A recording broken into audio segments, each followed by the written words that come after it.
Hello. Please do get together a little bit in the middle of the room so I feel like I'm talking to an act. Oh, thank you. Great. Come on down. Awesome. So this is a bit of a primer on IoT. This might not actually apply to many of what your businesses are about, which is, a lot of digital businesses here. But I'm hoping that there'll be some things that will catch you and that you decide to invest in an IoT business. So a little bit about me. I am not American. I am Canadian-Italian, and I live in London. And when I moved to London, I started out by being the first distributor of the Arduino platform. Who in this select group of attendees knows what an Arduino is? Very good. I'm preaching to the converted. Awesome. So the Arduino is a credit card-sized open source hardware, open source software education platform. So if you wanted to connect your cat to the internet because...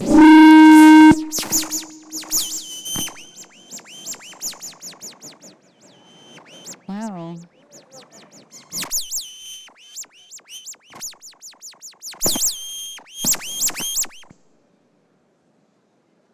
Does this work better? Okay. I think I'm good. I think I've lost hearing in one ear. I think I'm okay. So yes, so if you wanted to connect your cat to the internet because you wanted the little trap door in your door to open just for your cat and not for the neighbor's cat who keeps coming in to eat the food, you could do that within 2 hours with the Arduino. Some of you may be more familiar with the Raspberry Pi, for example, and that's another platform, one of those educational platforms. I run a design consultancy in London now called Designswarm, and I have a connected product for families called the Goodnight Lamp. You have a big lamp and little lamps. You give the little lamps away to anybody around the world, and when you turn the big lamp on, the little ones turn on. So if you've got a grandmother living on her own, even if she just uses it to read before going to bed, you know that she's okay. If you have a loved one living in a different time zone, to let them know that now's a good time for a chat, you just turn the light on. So out of all of this, and the last 10 years, I guess, of working around this space, I've sort of put down a definition which may or may not be useful to you, because I think there's a lot of definitions out there, but I think it's good to identify exactly what the Internet of Things is. And this is one definition. I don't think it's the best one necessarily, but I think it's useful to think about the Internet of Things as the potential, and very little else for now. The potential for things and new services and new products and new experiences to happen when we connect things that were unconnectable. This doesn't mean that it's actual now, it's realized, it's over, it's a fad, it's the potential still. And after 10 years, I still think we're talking about the potential. Oop, one less. A useful way of also thinking about this is to look at what people say and how people use the word Internet of Things, because sometimes they don't even mean Internet of Things. They might mean they might mean automation and industrial automation that has been going on since the 60s and 70s. They might mean proprietary hardware and proprietary software, which only you can use through their services, in which case there's not really an intranet there, there's an intranet. And the openness side of the web isn't really there. The openness side of services isn't really there. See, it's useful to sit in the middle. And, just because you build software without the hardware, then you've built software. You haven't really built the Internet of Things. There's the thing kind of missing. So when you're looking at an Internet of Things description from someone, you have to sort of keep in mind that they're using the word and they might not actually be describing the Internet of Things. They might be describing a totally different type of service. So I think I wanted to talk a little bit about what I see more of and most of, which is not to say that these are the only things that are out there, but these are most of the things that are out there. A lot of it focuses on the home, unsurprisingly. I think the home feels like a space that has lots of things in it. When you think of a thing in your home, the first example that everybody has always given to me, ever, has always been a fridge. As if just the idea that there's this technologically dumb object that actually isn't technologically dumb at all. It actually knows how to keep things cool, which I think is really amazing. Even that feels like an unconnected object that somehow is screaming out to be connected. And all of us know that we probably will never own a connected fridge in our lifetime, but it feels like it feels like an object that needs something. There's a pizzazz that's missing. There's a oomph that's missing. So the home is quite a rich space. Health and safety. Oh, hi. Health and safety is also a space that's kind of growing, and I've added the safety there because I think we can't really talk about health without talking about that. And I'll describe products and objects and services that fall into these categories. The third one is kind of environmental monitoring.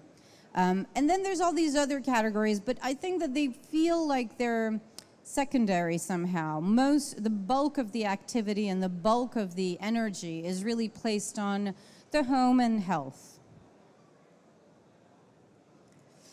This is an extremely large map that Matt Truck does every year, which describes everything that he can find on the Internet of Things. So it's a useful one to have a look at if you're really looking after the most ginormous graph ever. But I've whited out the pieces that I don't think are IoT at all, just to kind of leave you with some things that are a little bit more useful. You will find, again, that there's lots of people who are trying to find IoT solutions in industries where there is no IoT yet, but that industry feels like it's missing out somehow, so we'll just market IoT or use IoT in their marketing rather than actually build something that is IoT. So the home. There's two things I think that we're doing in the home with IoT. And I think the reason why we look at the home and we look at health is because we are trying to make sense of the world. And making sense of the world for technologists, for designers, for a whole bunch of people starts with ourselves. We're trying to make sense of ourselves, our way of life, and how we live. And within a home structure, this comes into two forms. One, which is the form of we will remotely access this thing that is a giant box full of things called our home. And we will have apps for all of it, because ultimately everything must pass through the mobile phone, and the mobile phone is the great way of knowing things about this box that I don't know once I close the door, lock the key, and go to work. And I think it's interesting psychologically because there's a great reassurance in us in locking our homes and going to work, because then we stopped thinking about that box and we just have this sense of utter security that everything about that box is cool because I've closed, I've locked the key. And it means we forget about it. And I think that the biggest psychological and behavioral change that IoT brings about when it tries to enter the home is that it's trying to make me care about the home possibly all day long, because it will tell me if my cat has walked in or not. It will tell me if I have, if my plants are being watered enough or not. It will tell me if my oven is on at the right temperature or not. And suddenly I cognitively have to manage all this stuff that I didn't really have to think about before. So I think applications in this space have been mixed, with mixed results at best. So thermostats is an interesting one. I'm sure you're all familiar with the Nest. I don't know if there's a Polish version of the Nest, but there's certainly a German version called Ecobee and a British version called Hive. The idea is very simple. Notionally, you should be able to control your heating remotely. Nest does this extra little bit, which provides intelligence to your environment, and that turns out to be very problematic in lots of different ways. You have office spaces that are sharing a Nest thermostat where the temperature turns out to be basically pissing everybody off, because it's always too cold for some people and too warm for others. And so you'll find that the web is full of pictures of the Nest with a little Post-it on it that says, "Do not touch." Because in their office spaces, they just can't agree on what the settings should be, and so it just ends up being a nightmare. Whereas in the home environment, where there's probably 1 or 2 people, 3, 4, 5 if you've got a family, it's probably easier to manage. So there's this idea of these objects that were designed for the home that end up being outside of the home as well. They end up being at work, they end up being in factories, they end up being everywhere other. Lighting is another area that is all about remote access, remotely accessing your lights and turning lights on, or automating turning on lights. I think most people would agree that you might do that for about 20 minutes to entertain your kids, and then have a setting that you just default to and you don't necessarily go back to or explore very much of, unless you're really into, you know, the whole hi-fi system and you're trying to change the entire environment all the time. And then there's the really crazy world of connected appliances. So being able to remotely talk to your oven or your fridge are actually functionalities that exist right now. They tend to be for extremely high-end, the high end of the market, really. So, so 4,000 pounds and plus of devices. And I think they also come into the category of making us care about things that we didn't really have to care about before. And maybe we were happier when we didn't really have to care about them. I'm not entirely sure how useful it is for me to really think about my washing cycle and where exactly I am in my washing cycle, and whether I can pause my washing cycle or not, which is something that exists and something that Whirlpool has just launched. But at least people are exploring. Large corporations are exploring, and exploration is good. It means that people are figuring things out and figuring out how do we actualize the potential. The other area, when you're not doing remote access, you're actually at home, you might interact with your home in ways that involve screens or don't involve screens. So Amazon Echo and the dash button are really interesting ways of interacting with your home, and a digital e-commerce platform and infrastructure that don't require you to sit there in front of a screen and go, "I would like to buy more toilet paper." You can just scan the thing, press on, that's it, you're done. And so for busy moms and people who are very busy and don't really have time to do much shopping, this is convenience of some sort, of a type of model. Indoor monitoring is going to be a big deal in the future. Right now, Chinese families are choosing where they put their kids to school based on the air quality inside the school. So the idea of knowing exactly what the air quality looks like inside an environment, for us, feels a little bit benign and a little bit, oh, well, that's nice to know, but I don't need to live by this. Whereas other parts of the world actually need to live by this and end up living or dying longer or faster, depending on their environment. On health and safety, I absolutely didn't even bother putting in a slide about wearables, because we're all kind of, I think, actively familiar with what wearables mean in the market right now. I think it's interesting to look at the future of wearables in very niche applications, which might be related to health, which might be related to safety. One of the best applications, I think, is something called Smart Sole, which is a GPS sole that you put inside the shoe for Alzheimer patients.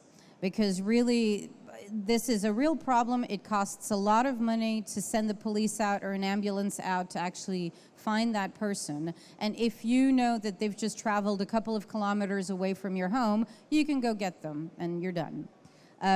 GlowCaps is an American company that has been very successful and has been around for about 5-6 years.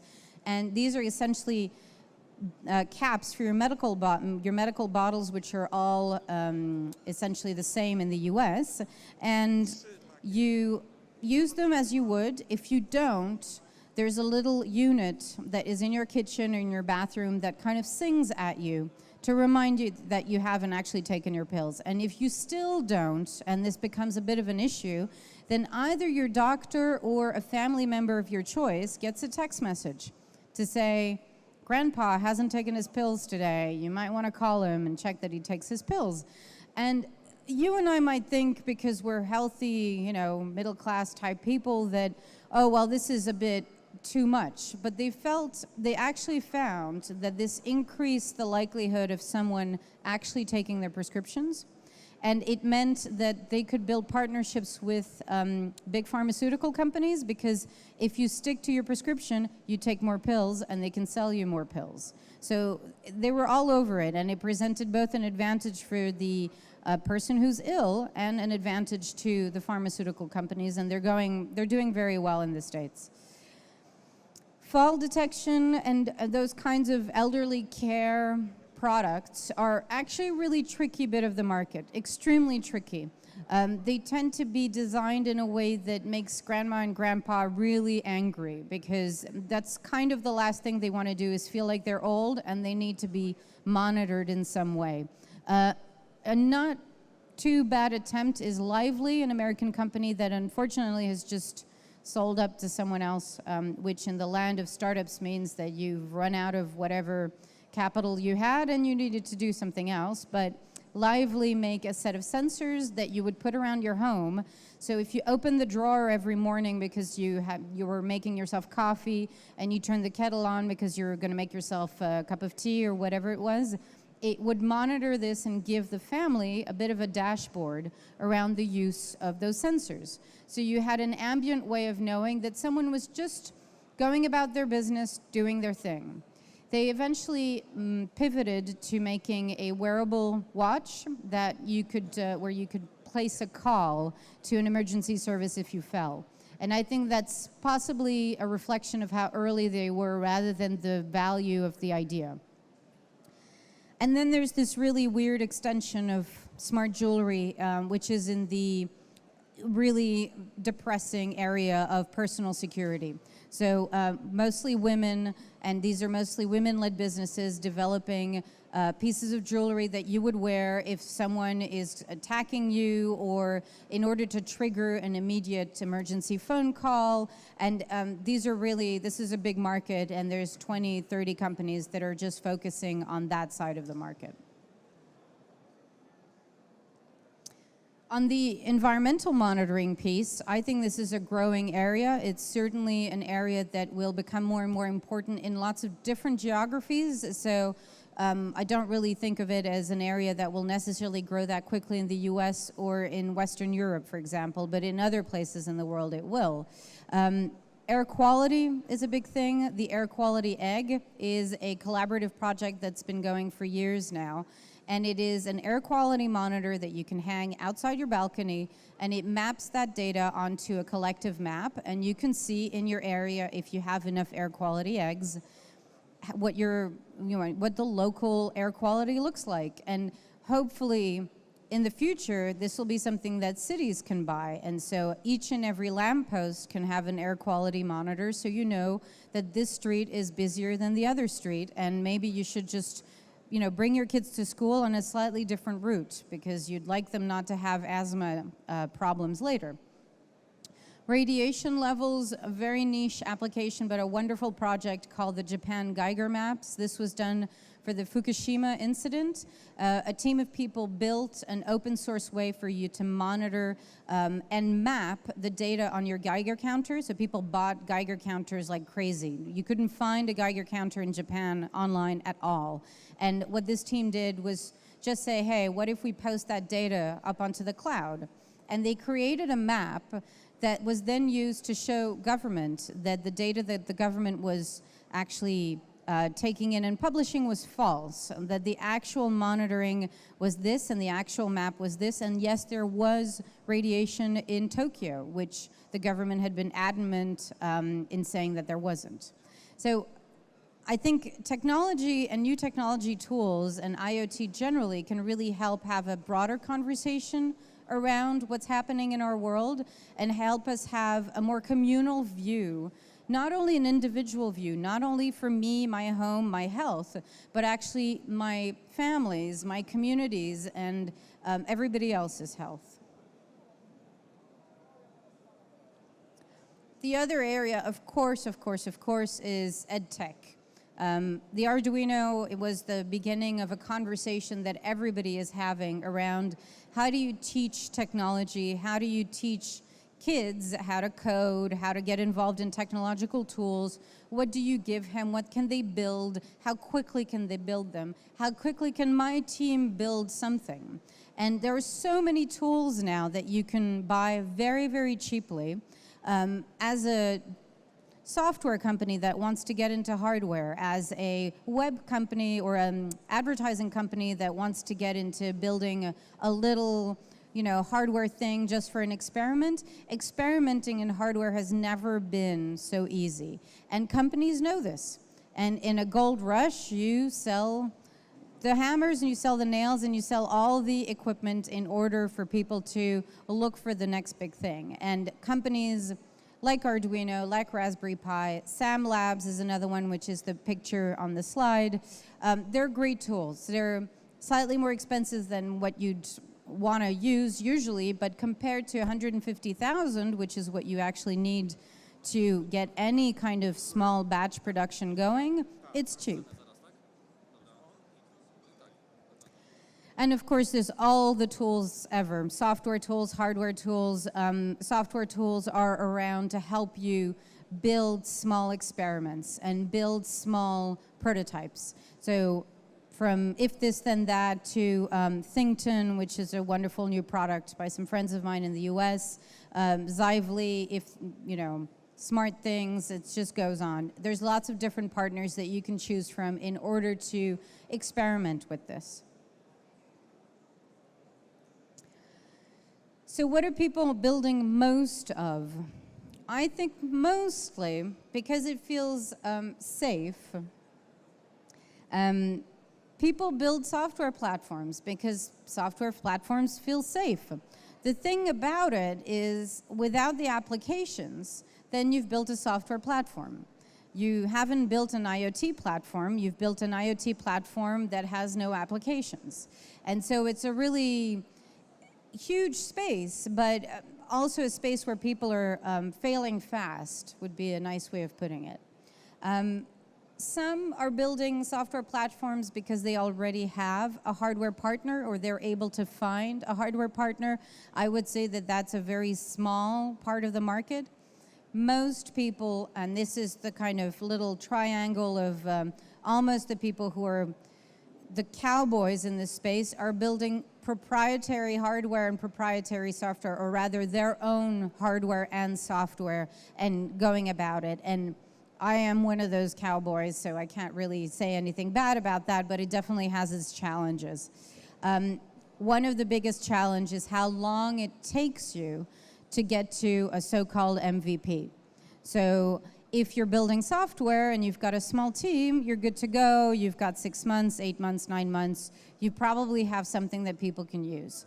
And 9 months, you're probably taking your sweet time and it's part-time.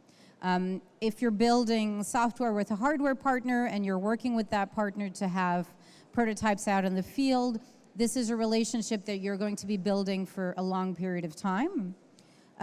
Whereas building your own hardware and software, even just to get you to a space where you know that this is industrializable and it costs X, and you know for a fact it costs X, you're talking about years. And I don't think that's an exaggeration still now. And there are lots of other challenges or types of challenges around doing all of these things. And I think the biggest one, if you're building your own hardware and your own software, is how little funding is actually available around these ideas now. And I'm talking broadly in Europe, but I'm also talking in the US. There's a reason why you find a lot of products on Kickstarter and Indiegogo. It's literally because there's not a lot of money to go to elsewhere. And so Indiegogo and Kickstarter become these waste bins, sadly, for quite a number of projects that didn't really find early stage support, so have a wonderful high resolution prototype that they put out there, and they really struggle to make because you need the 2-3 years in order to make something. And so people get discouraged and people think, oh, the Internet of Things. And I know we'll have a conversation very soon about this. But I think that little funding available just means that you have to be as independent as you possibly can. You have to work on this part-time if you must. But just pace yourself and don't think that doing a 30-day campaign is any indication of what the market wants. It's absolutely no indication of what the market wants. It's an indication of what crowdfunding users of that particular platform might want. And it might not be what you're developing at all. So you have to have a lot more patience than you would a digital MVP. Because a digital MVP, your audience is going to be huge and could come from anywhere. Whereas crowdfunding, you're in that bucket of people on crowdfunding. This is also having run my own crowdfunding campaign, so I have the scars. He's slowly walking towards me, which means hurry up. What's missing, I think, and what I encourage you to think about are areas that are a little bit weird, but super interesting. One of which is just to think about the things that we do and the industries that we have and how disconnected they are to how we live.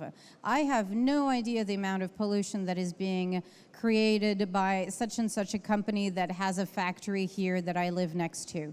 I have no idea where my food actually comes from. Were those strawberries really grown organically in Poland? Were those beetroots really grown organically in that field? Who was working there? Were they well paid?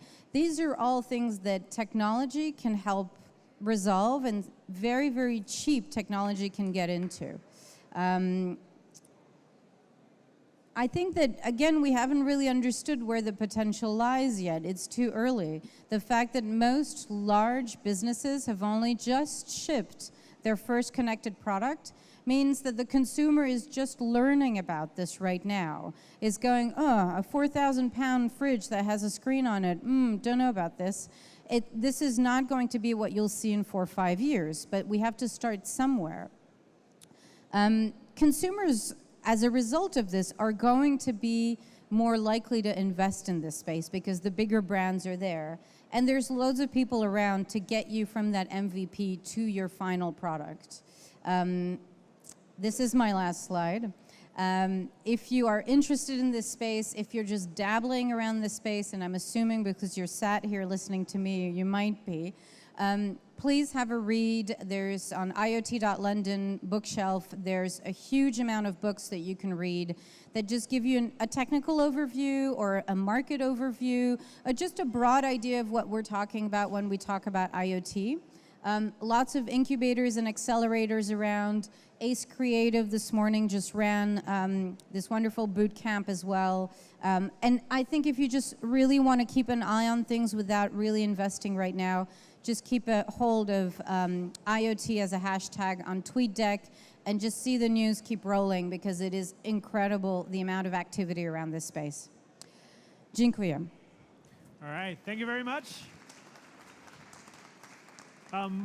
We'll have a panel up here in 2 minutes. So until then, I'll ask you to come a little bit forward because there's going to be a lot of chairs coming up, and we don't want you to get hit by any of those.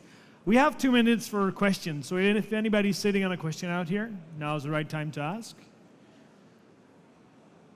Yeah, and then we'll have the microphone running over there. Thank you. First, thank you so much for the great overview. Right now, what do you feel will be the first market to scale up in the IoT? Home, cities, health? Not cities. Not cities. No home, no health? I think because they're big already, home and health are obvious areas of development. I think people are still figuring out where the real money is.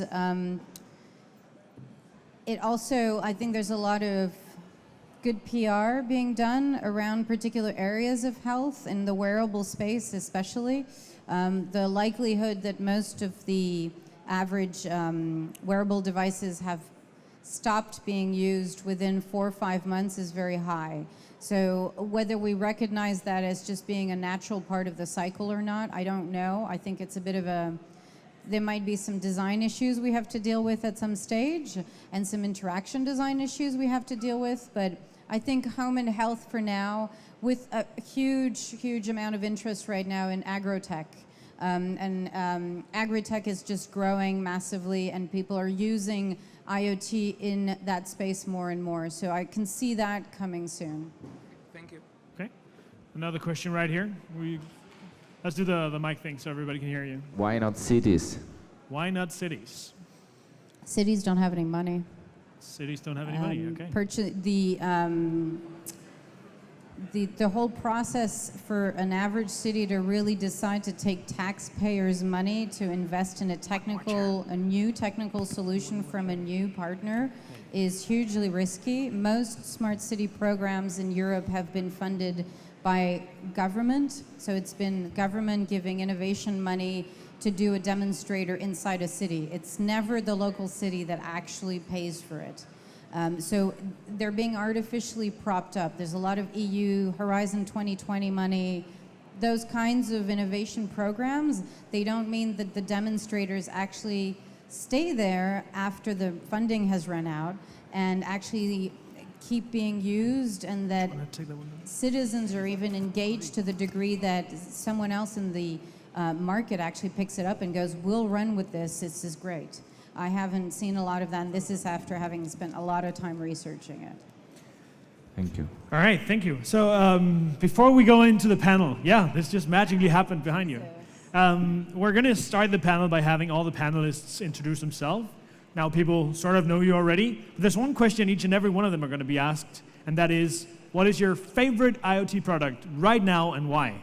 So let's just start with you, and then as you explain this. It's not fair because they probably know about this question already. Should be the one that's right on top of your head. I want to be last to answer that. All right, well then let's get the rest of the panel up here. Meanwhile, please give a big round of applause for Alexandra. Thank you. So on this? Oh, yeah.